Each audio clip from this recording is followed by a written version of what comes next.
Assalamualaikum warahmatullahi wabarakatuh.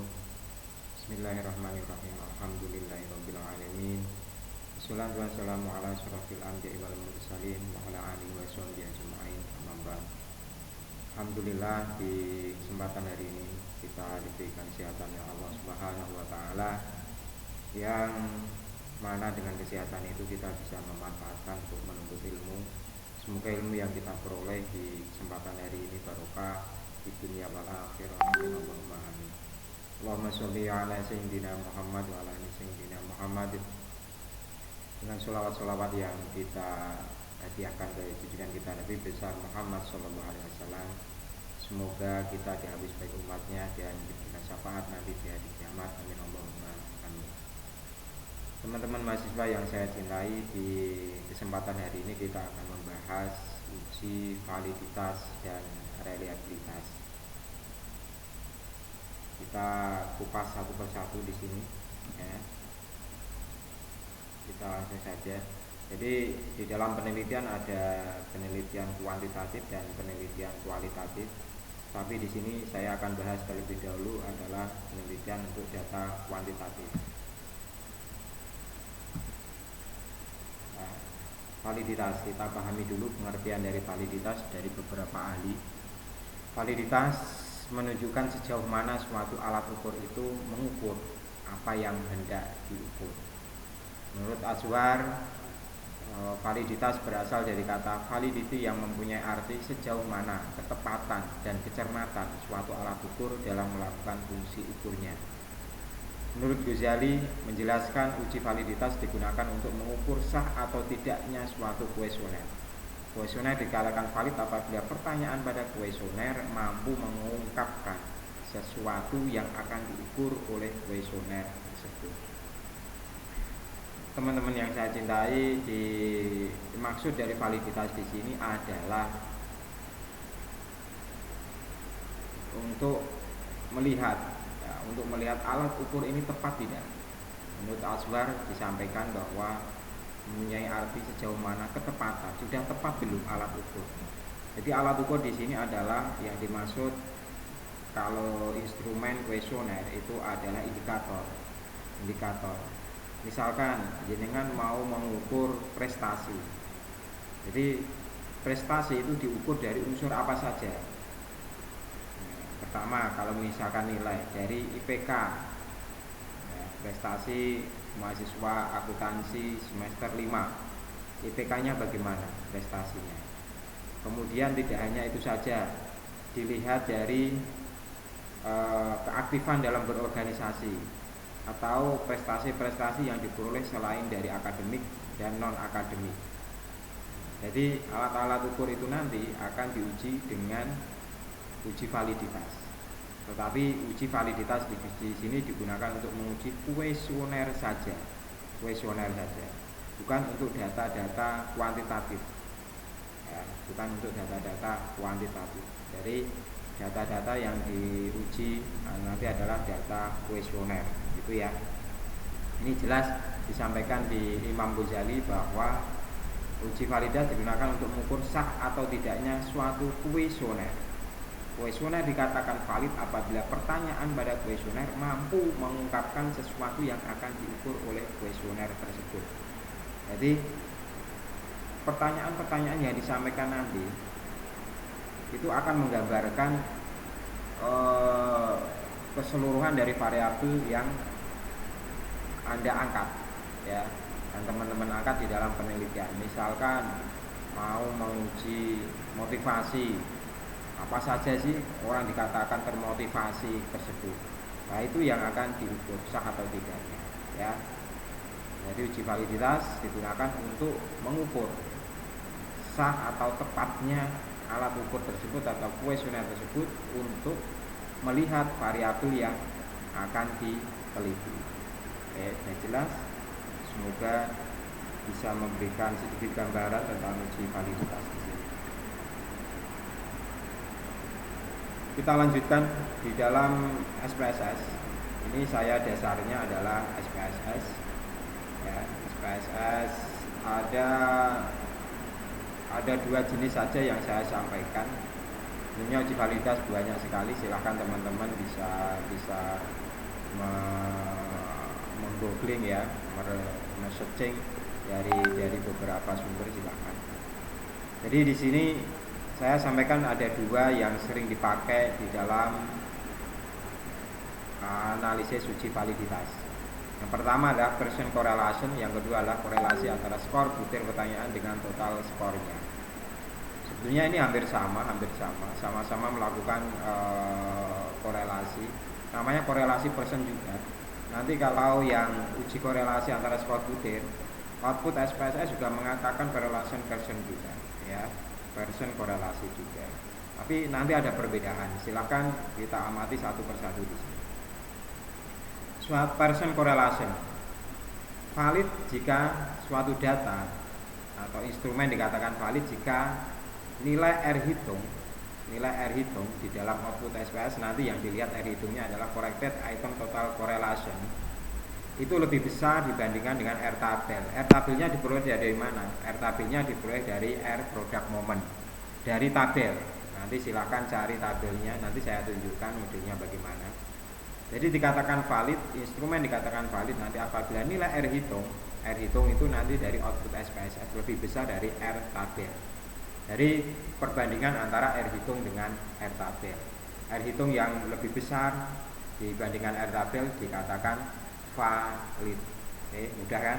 Nah, itu. Kemudian untuk yang korelasi antar skor butir pertanyaan dengan total skornya, ini dikatakan valid apabila jika nilai korelasi minimal ada bintang 1, ya, bintang 1. Lebih valid ada bintang 2. Kenapa? Karena bintang 1 ini pakai standar 0,05, kalau ini 0,1. Jadi nanti kita lihat outputnya minimal ada 1 bintang saja, itu sudah dikatakan valid karena nilai bintang 1 ini lebih kecil dari bintang 2. Apalagi bintang 2 otomatis dia nilainya akan tinggi, ya, seperti itu. Tapi nanti mungkin ada perbedaan hasil walaupun datanya sama. Kalau pakai uji validitas ini bagaimana, kalau pakai uji validitas yang ini bagaimana, kita lihat. Oke. Di dalam metopen, di dalam metode penelitian ini terdapat di bab 3. Umumnya dibuat seperti ini. Ya, umumnya dibuat seperti ini. Silakan nanti teman-teman bisa mengkreatifkan sendiri. Yang penting jangan keluar dari contoh seperti ini, ya. Ada definisinya, uji instrumen atau uji validitas dan uji reliabilitas. Di sini dikatakan uji instrumen. Maka kalau jenengan ditanya uji validitas dan reliabilitas apakah digunakan untuk pengujian data kuantitatif atau data sekunder, jawabannya adalah tidak. Karena uji validitas digunakan untuk menguji instrumen. Selain penelitian yang tidak memakai instrumen, tidak ada uji validitas dan reliabilitas. Oke. Uji instrumen dilakukan untuk menguji apakah instrumen yang digunakan dalam penelitian ini valid dan reliable. Uji instrumen dilakukan dengan uji validitas dan reliabilitas. Jadi ini adalah dua uji yang dipakai untuk uji kuesioner. Yaitu pertama uji validitas, yang kedua uji reliabilitas. Intinya di sini di dalam uji validitas definisikan dulu. Ya, definisikan dulu. Boleh yang kalau penulisannya, ini saya singgung penulisannya juga. Di sini kan Ghazali Imam, di balik Imam Ghazali. Jadi kalau dibalik seperti ini itu mengikuti penulisan di luar negeri, ya, internasional. Tapi kalau di Indonesia cukup dengan menulis nama belakangnya saja. Imam Ghazali ditulis Ghazali gitu saja, ya, Ghazali. Jadi yang penting di sini ada definisinya. Kemudian ada kriteria. Alat yang digunakan apa, kemudian kriterianya apa. Maaf ini juga salah, mohon maaf. Ini adalah R hitung lebih besar R tabel. Jadi T hitung T tabel ini adalah untuk pengujian hipotesis, bukan untuk uji validitas, ya. Nanti dikoreksi, diganti atau gimana. Oke. Untuk uji reliabilitas saya singgung juga di sini. Jadi susunannya seperti ini. Silakan nanti di metopennya disusun, cari referensi yang lain silahkan dari Pak Imam Ghazali. Tapi biasanya satu paket ini di bukunya Pak Imam Ghazali itu sudah sekaligus keluar. Jadi tidak usah menguji uji validitas dulu, kemudian uji reliabilitas dulu, tidak. Jadi dua uji ini kalau dipakai itu outputnya munculnya serempak. Jadi tidak dua kali kerja. Silahkan bisa memilih. Kalau saya sarankan yang ini karena ya mudah, menghemat tenaga. Jadi sekaligus akan keluar bersama-sama. Jadi uji reliabilitas di sini digunakan untuk apa? Digunakan untuk mengukur suatu kuesioner yang merupakan indikator dari variabel atau konstan. Kuesioner dikatakan reliabel jika jawaban seseorang terhadap pertanyaan konsisten, garis besar ini, konsisten atau stabil dari waktu ke waktu. Jadi maksudnya seperti ini. Kuesioner kalau diuji reliabilitas, kalau dia sudah reliabel, itu maksudnya kuesioner ini nanti kalau dipakai di dalam penelitian orang lain atau jenengan coba diukur di tempat yang lain selain tempat penelitian jenengan, itu hasilnya akan konsisten, stabil. Jadi ya tidak beda jauh. Jadi jawabannya sekitar itu. Ya, jawabannya sekitar itu. Jadi dikatakan variabel itu dia konsisten. Jawabannya konsisten, dipakai di tempat manapun ya sekitar jawabannya itu, ya, sekitar jawabannya itu. Kalau validitas itu kan kehandalan atau ketepatan dari kuesioner, kemudian reliabilitas digunakan untuk menguji kekonsistenan, ya, kekonsistenan atau kestabilan dari jawaban para responden. Ya. Jadi diuji di tempat yang lain, ya.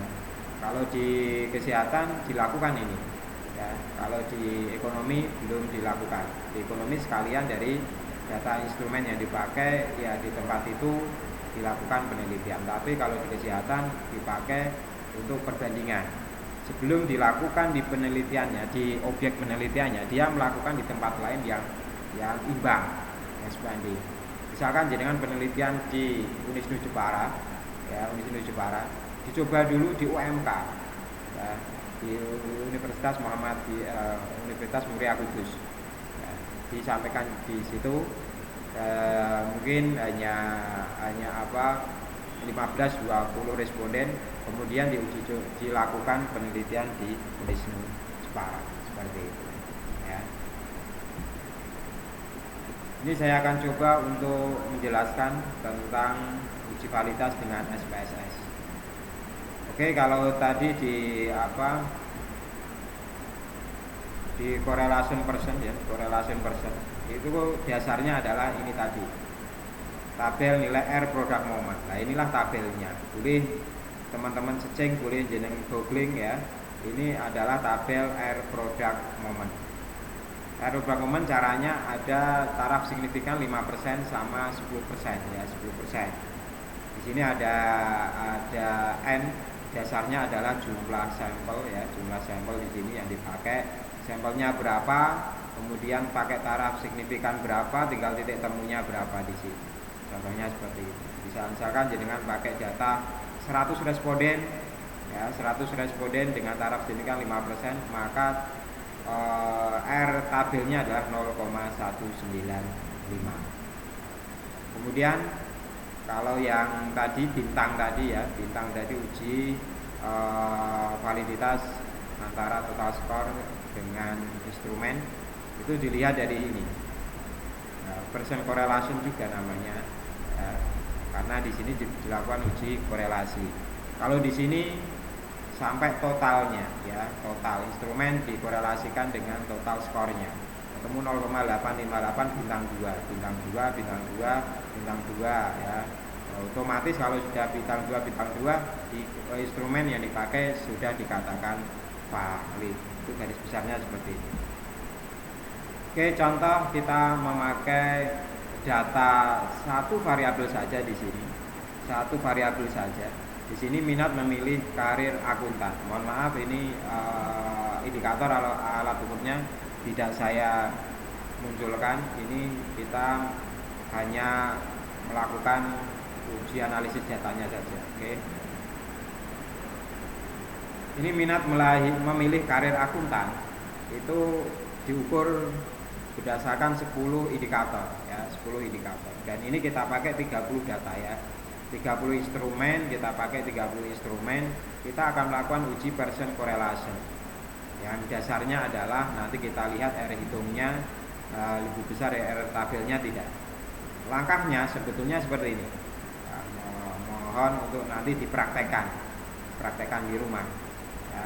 Siapkan data masing-masing variabel, masukkan data di SPSS data, isi variabel view dengan identitas variabel, klik analisis, klik reliability analysis, masukkan item data instrumen variabel X ke kotak item, klik statistik centang, if item delete, klik continue, klik OK, lihat outputnya. Oke, selesai ya.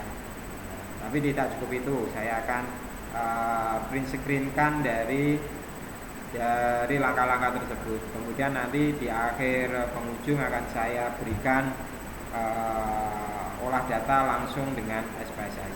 Oke. Inilah outputnya.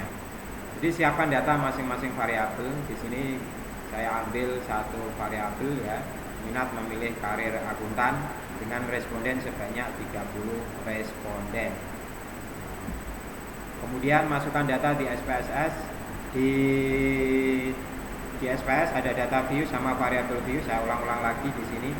Maka diisi di data view. Nah, jadi data view diisi, di copy paste di sini sampai dengan totalnya, tidak apa-apa. Sampai dengan totalnya, ya, sampai dengan totalnya. Angkanya saja ya, angkanya saja. Kemudian di variabel view muncul seperti ini. Ya, ini tadi M1, M2 ngisinya di sini. Isinya di sini. Isinya di sini M1, M2, M3 sesuai dengan indikatornya. Kemudian X. Kemudian total atau total X ya, atau total variabel boleh. Ya, yang penting muat. Di sini karena terbatas karakternya. Kemudian ini ditulis minat memilih supaya nanti di outputnya akan keluar dari variabel ini. Jadi variabel view digunakan untuk mengisi identitas dari masing-masing variabel. Sudah ya, di sini identitasnya sudah diisi seperti ini. Kemudian setelah data siap, klik analis. Lewatnya di scale, cari reliability analis ya, reliability analis, klik akan muncul seperti ini. Kemudian data dimasukkan. Tadinya kosong di sini, Ini data dimasukkan dari kotak yang ini ya. Kotak yang ini kita masukkan di sini.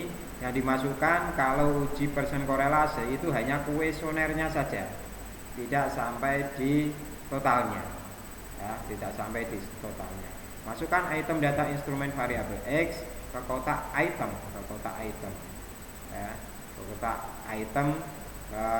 Uji ini total tidak masuk. Oke, gitu ya. Kemudian apa? Kemudian klik statistik. Tadi kan ada statistik ya, ada statistik di sini ya, ada statistik di sebelumnya.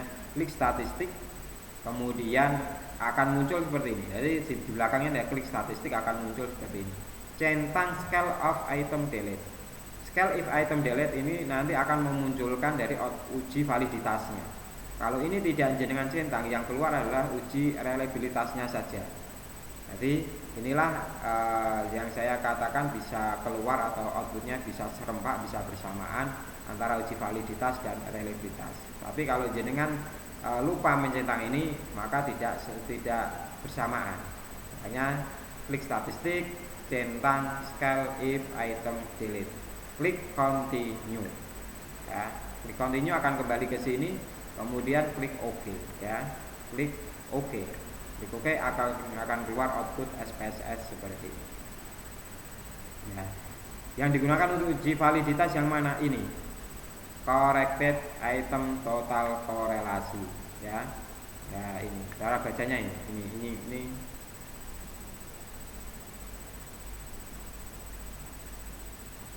Oke, ini. kita mendeskripsikan hasil dari uji validitas. Outputnya kan seperti ini tadi outputnya.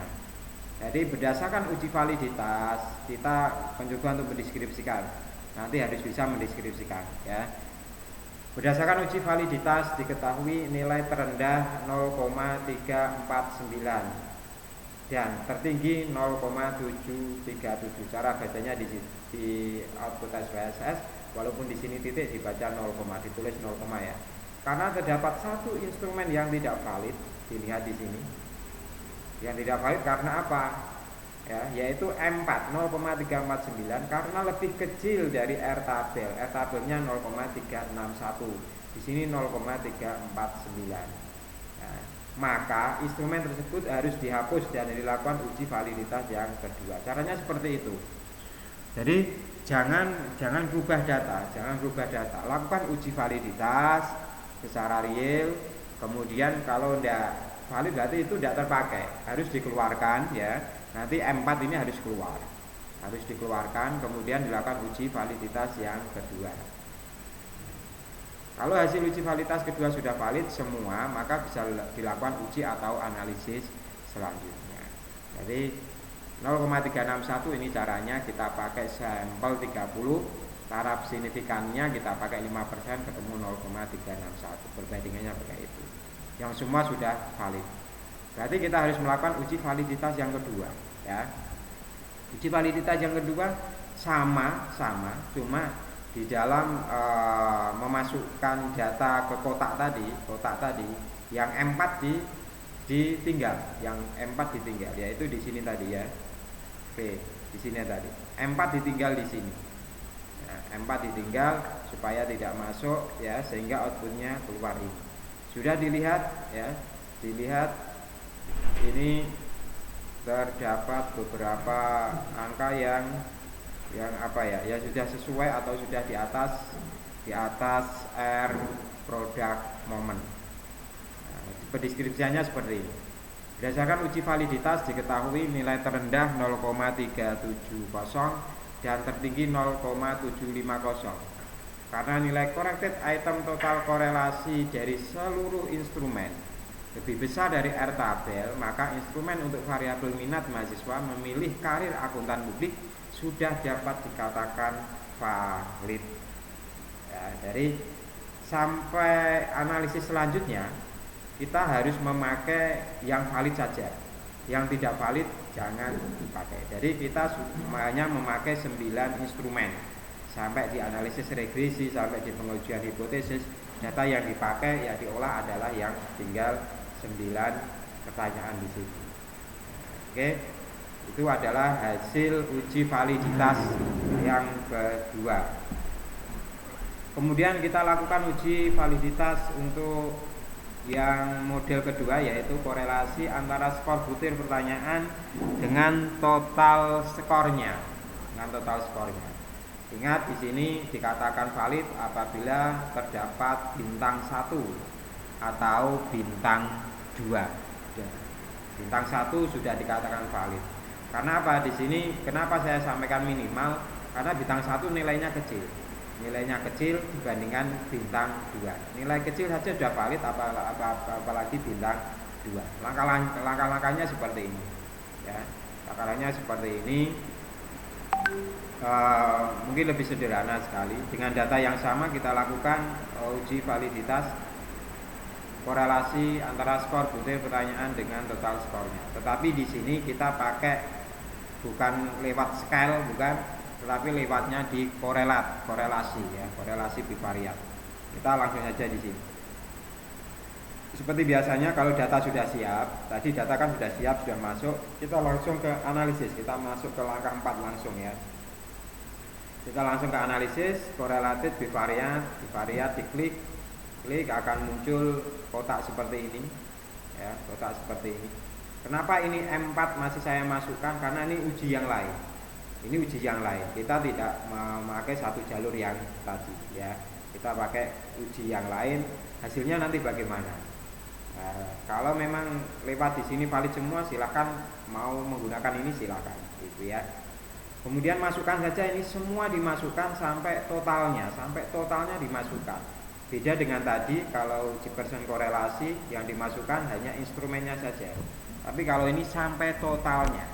Ya, lewatnya tadi analisis korelasi, bukan skal ini tadi ya, bukan skal, analisis korelasi masukkan. Langsung saja oke, selesai kan?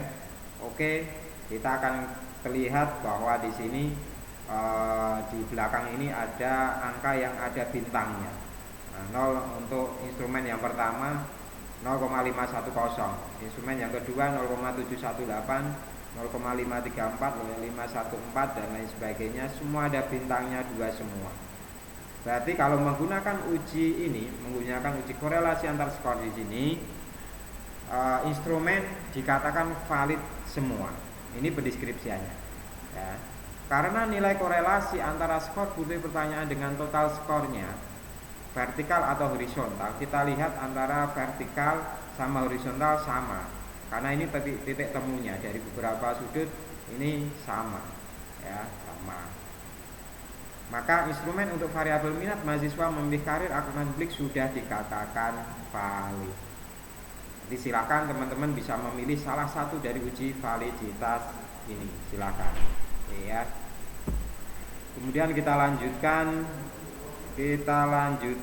uji reliabilitas. Uji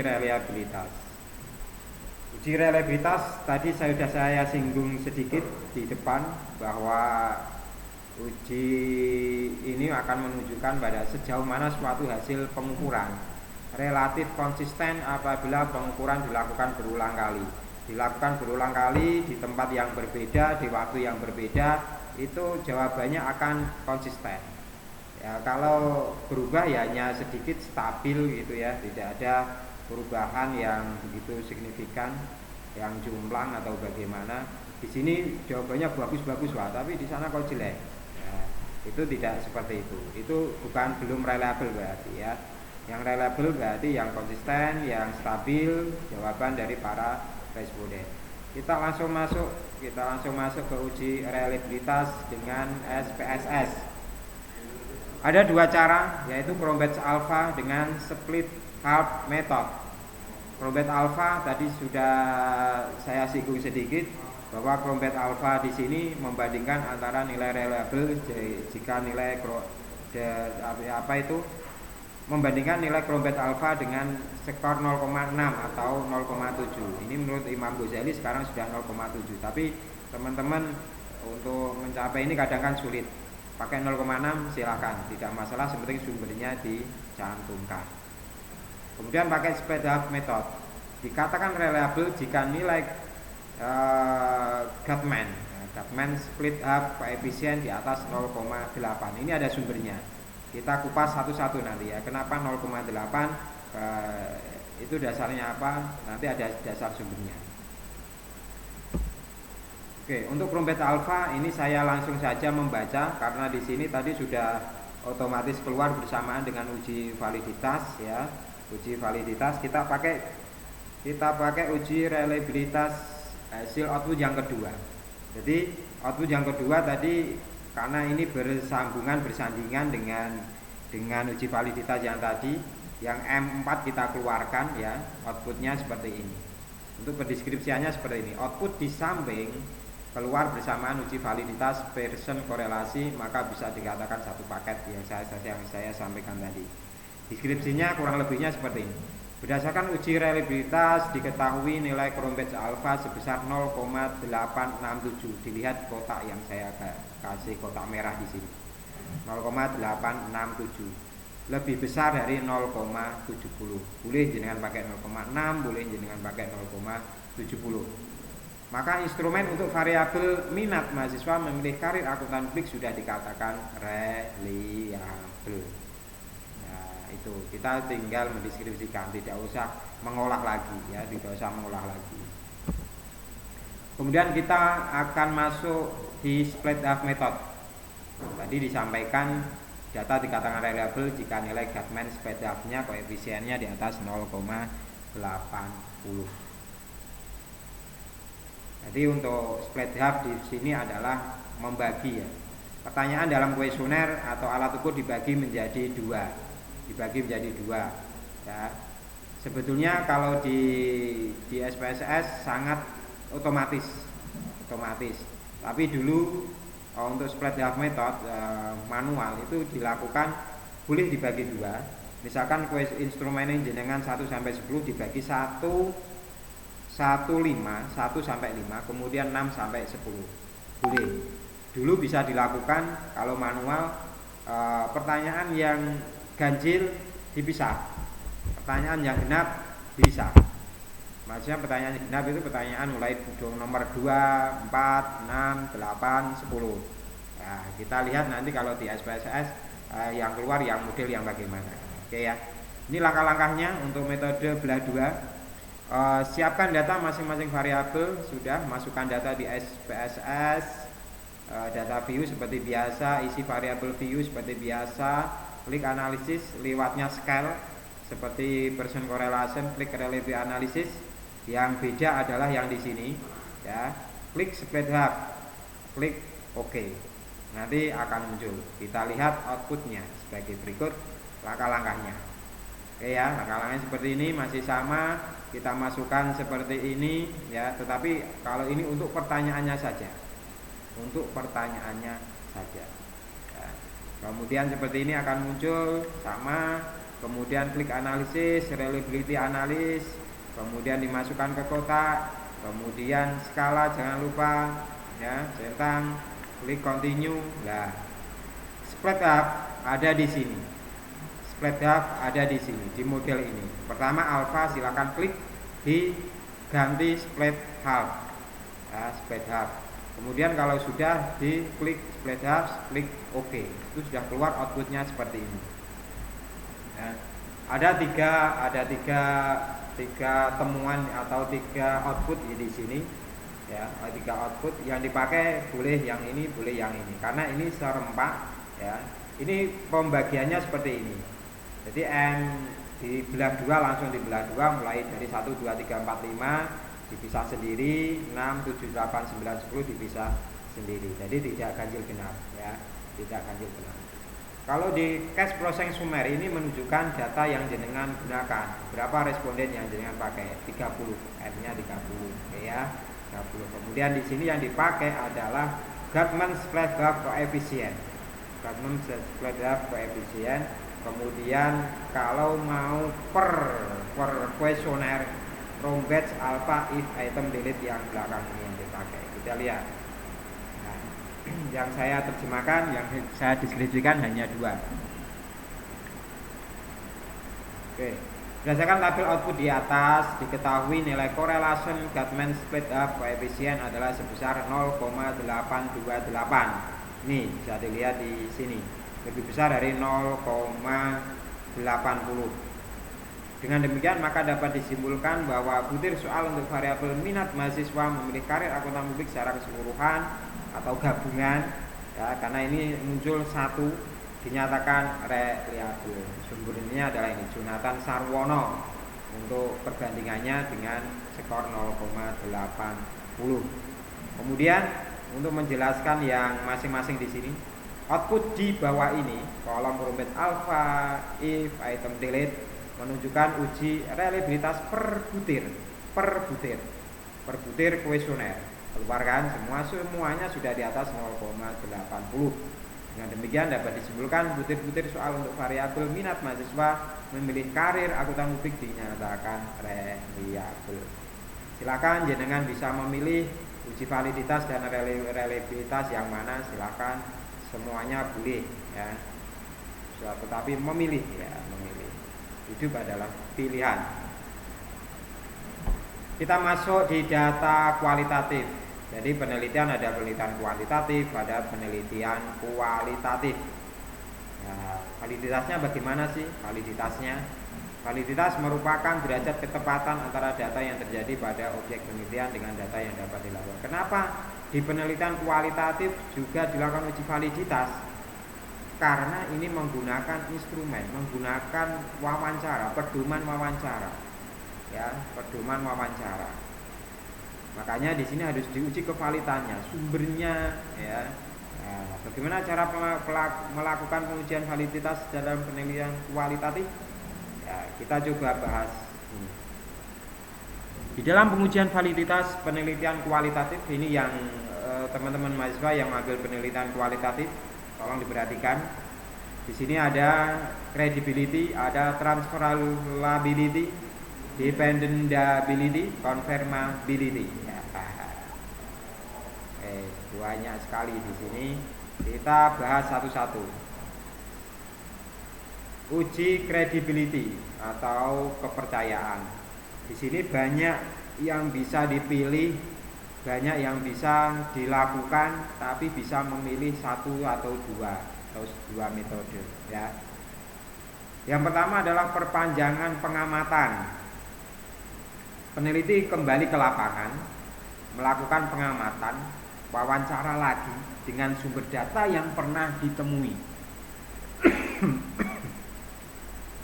Apakah data yang diperoleh itu setelah dicek kembali benar atau tidak, berubah atau tidak. Perpanjangan pengamatan dibuktikan dengan surat keterangan perpanjangan. Jadi maksudnya perpanjangan pengamatan di sini jenengan sudah melakukan wawancara dengan si A misalkan. Si A di bulan Oktober misalkan, di bulan Oktober. Kemudian jenengan sudah rekap, sudah jenengan analisa atau deskripsikan. Nah, jenengan melakukan uji kembali di bulan Desember misalkan. Dengan pertanyaan yang sama, dengan orang yang sama, jawabannya sama enggak? Kalau jawabannya sudah sama, ya, jawabannya sudah sama, berarti itu sudah dikatakan valid. Jadi jawabannya valid. Tapi kalau jawabannya masih berbeda, nah ini yang belum valid. Dan itu nanti bisa dibuktikan dengan harus membuat surat keterangan perpanjangan ya, surat keterangan perpanjangan. Ya memang ya suratnya bagaimana juga seceng nanti ya. Jadi surat menjelaskan untuk melakukan melakukan pengamatan kembali ya, atau pengamatan lebih lanjut misalkan. Kemudian yang kedua adalah peningkatan ketekunan dalam penelitian. Melakukan pengamatan secara lebih cermat dan berkesinambungan. Maksudnya apa? Dengan cara membaca berbagai referensi buku maupun hasil penelitian atau dokumentasi yang terkait dengan temuan yang diteliti. Dengan lebih cermat membaca, betul enggak ya? Sama enggak ya? Hasil ya, yang saya peroleh di lapangan dengan teori-teori yang ada lebih cermat ya, lebih cermat. Kalau sudah betul, sudah sama, berarti itu sudah dikatakan valid. Kemudian analisis triangulasi, ini yang sering dipakai oleh teman-teman penelitian yang kualitatif ya. Triangulasi adalah pengecekan data dari berbagai sumber dengan berbagai cara dan berbagai waktu. Jadi ada tiga jenis di sini triangulasi. Ya, ada 3 jenis triangulasi. Silakan jenengan bisa memilih satu atau dua uji triangulasinya.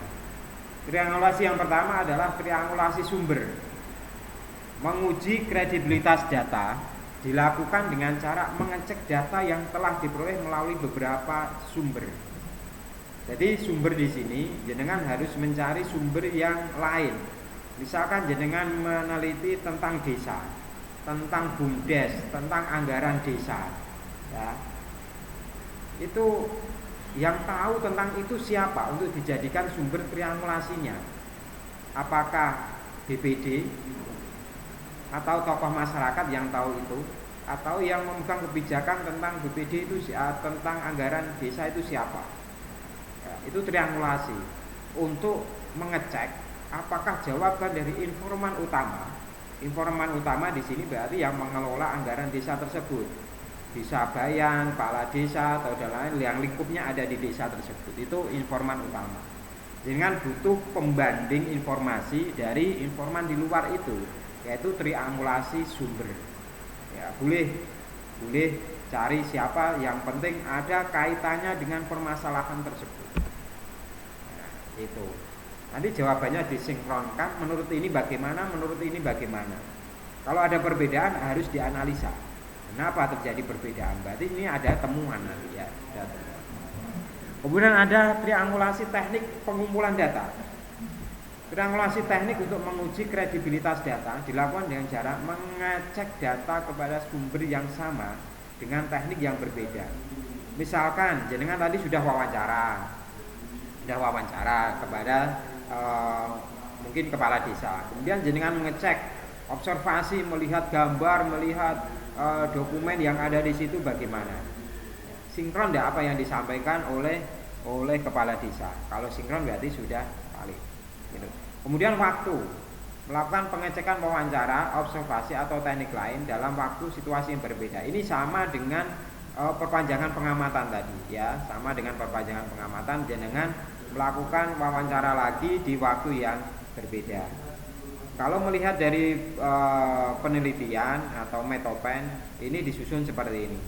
Silakan teman-teman bisa cari contoh-contoh ya, susunannya bagaimana. Kalau ini dia menggunakan dua triangulasi ya, triangulasi sumber sama triangulasi metode. Jadi kan bisa memilih satu triangulasi, silakan boleh.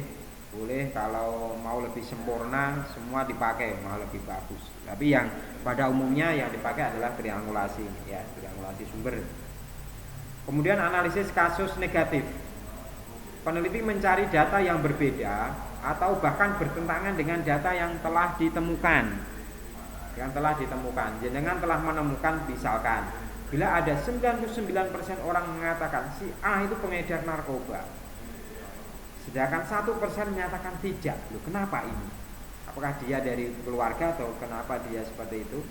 Maka peneliti harus mencari tahu sampai 1% itu kelompok menyatakan bahwa si A adalah pengedar narkoba. Kenapa kok hanya satu saja ini? Cross check lagi, pertanyaan lagi, cari lagi, lebih mendalam lagi supaya si responden yang menjawab satu ini memberikan informasi yang jelas. Kenapa dia berani mengatakan si A tidak pengedar narkoba? Seperti itu ya. Sampai memang 99% mengatakan seperti itu. Kan yang valid yang mana kan gitu. Kemudian langkah selanjutnya adalah member check. Member check, maaf tidak kelihatan nih saya tadi pembatasannya terlalu ke atas ya. Saya bacakan. Member check adalah proses pengecekan data yang diperoleh peneliti kepada pemberi data. Proses pengecekan data yang diperoleh peneliti kepada pemberi data. Jadi ngecek lagi data-data ya kepada, ini hampir sama dengan perpanjangan pengamatan, ngecek kembali pengecekan data yang diperoleh peneliti kepada pemberi data. Itu beberapa uji validitas, itu di kredibilitas. Kita lanjut uji transferability.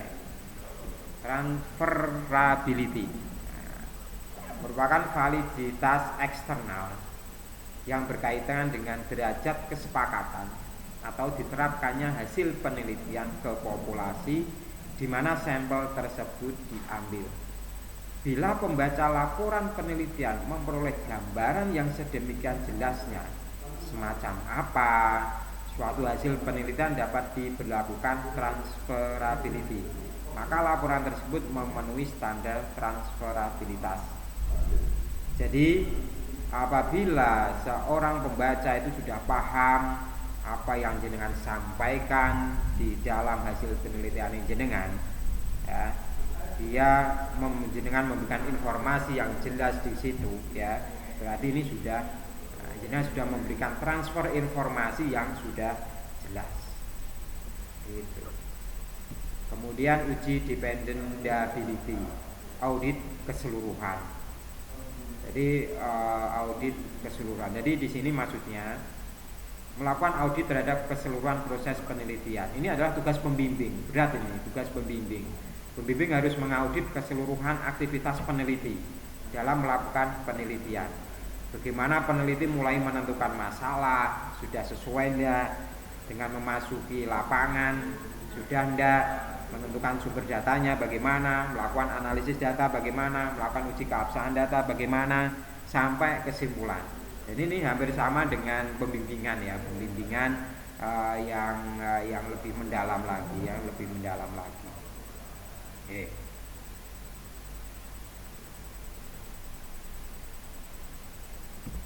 Kemudian ini ya, uji konfirmabilitas, hasil terkait dengan proses. Menguji hasil penelitian dikaitkan dengan proses yang dilakukan. Bila hasil penelitian merupakan fungsi dari proses penelitian yang dilakukan, maka penelitian telah memenuhi standar confirmability.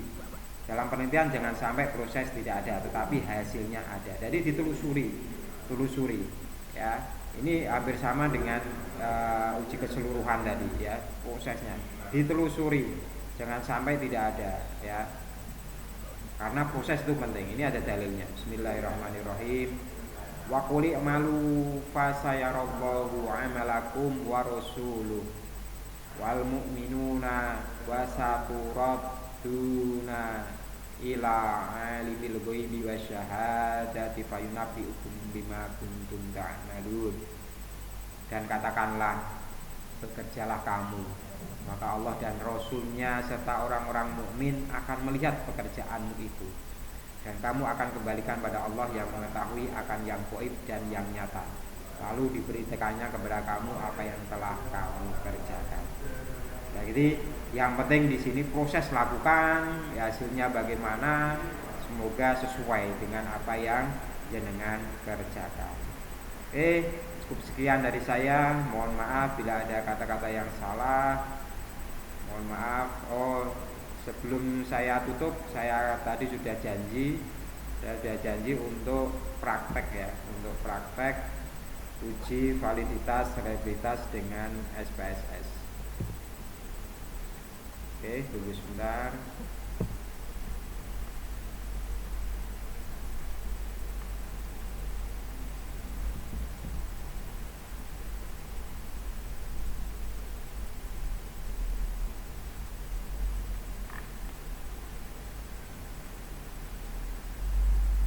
Oke, ini data sudah saya siapkan.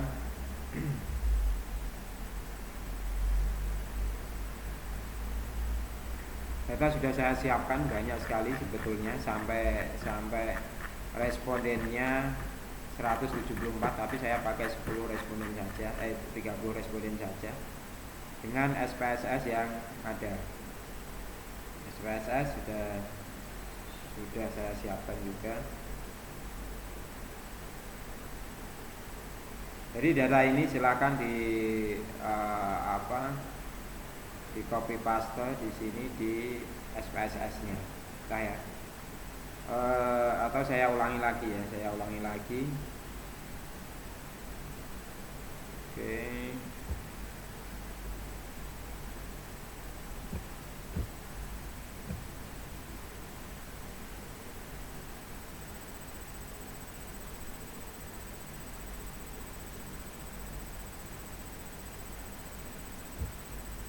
Oke. Saya ulangi lagi dari nol. Ini saya copy paste dari sini. Saya ambil sampai 30 saja. Sampai sini. Oke. Copy paste di data view.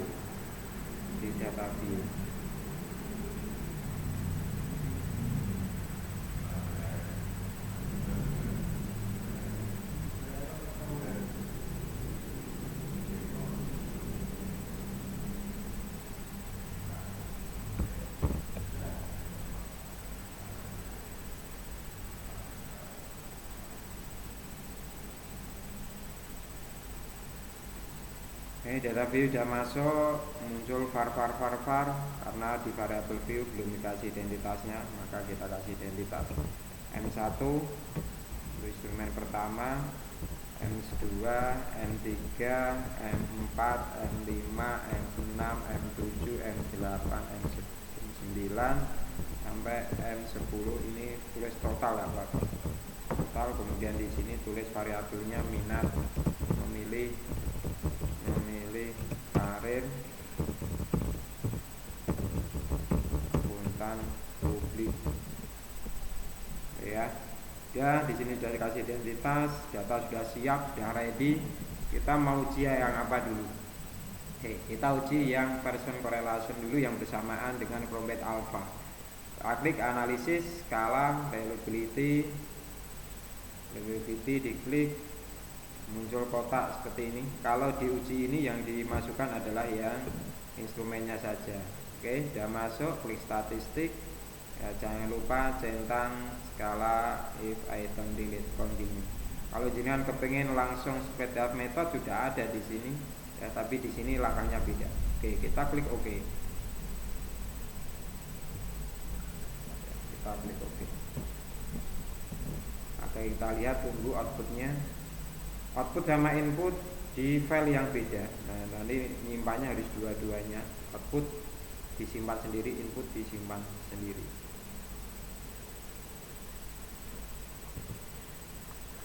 Terlihat di sini 0,376. Kemudian kita bandingkan dengan tabel ya, tabel. Kita harus langsung berpegang tabel, jangan diolah dulu. Jangan diolah semuanya dulu, kita langsung berpegang tabel. Tabel kita mengacu pada R product moment, yaitu dengan N30. Dengan N30 kita dapat R tabelnya adalah 0,361. 0,631. Kita bandingkan. Ada data di bawah 0,361 enggak? Kita lihat. 0,361. Ada data 0,361 di M4. Makanya ini harus dihapus. Caranya seperti itu. Jangan ngedit kuesionernya dirubah supaya valid, jangan ya. Jadi kita hapus. Caranya kita melakukan analisis yang kedua skala. Nah, kita keluarkan saja di sini M5-nya. Kita lakukan langsung OK saja. Outputnya beda. Yang tadinya 0,855 sekarang 0,67 malah naik. Dan ini sudah M4-nya sudah keluar. Dan nilai skornya atau corrected item total korelasi atau R hitungnya sudah di atas 0,361 semuanya. Paling sedikit adalah 0,370, itu sudah di atas 0,361. Berarti instrumen yang dipakai sampai analisis regresi adalah instrumen yang 9 ini. Oke, sudah paham? Nah, oke. Kita lanjutkan di analisis korelasi. Berarti ini sudah validitas dan relativitas serempak ya. Kemudian kita lakukan analisis yang validitas yang kedua. Korelasi ya, datanya sama. Ya, kita klik variat. Kemudian yang dimasukkan semuanya ini ya, dimasukkan semuanya. Langsung saja OK, selesai. Mudah kan yang ini? Nah, langsung saja kita lihat datanya muncul di belakang ini ada bintang. Jadi ini maksudnya apa? Korelasi antara M1 dengan minat dengan total berapa? 0,51. Korelasi antara ini dan ini sama dengan ini. Korelasi M1 dengan ini sama, dibolak-balik sama. Semua sudah ada bintangnya semua. Itu ya. Kalau ini valid semua, kalau yang pakai version korelasi ada satu yang tidak valid. Kemudian untuk analisis yang tadi, analisis yang speed up kita masuk di sini sama, cuma di sini kita masukkan lagi yang ini M4-nya karena ini beda ya, Oke, statistik sudah dicentang sudah. Oke, continue. Alpha di sini diklik, pilih speed up, kemudian OK, selesai. Nah, selesai, sudah ketemu outputnya, sudah ketemu, bisa dibaca seperti tadi yang saya sampaikan. Nah, oke.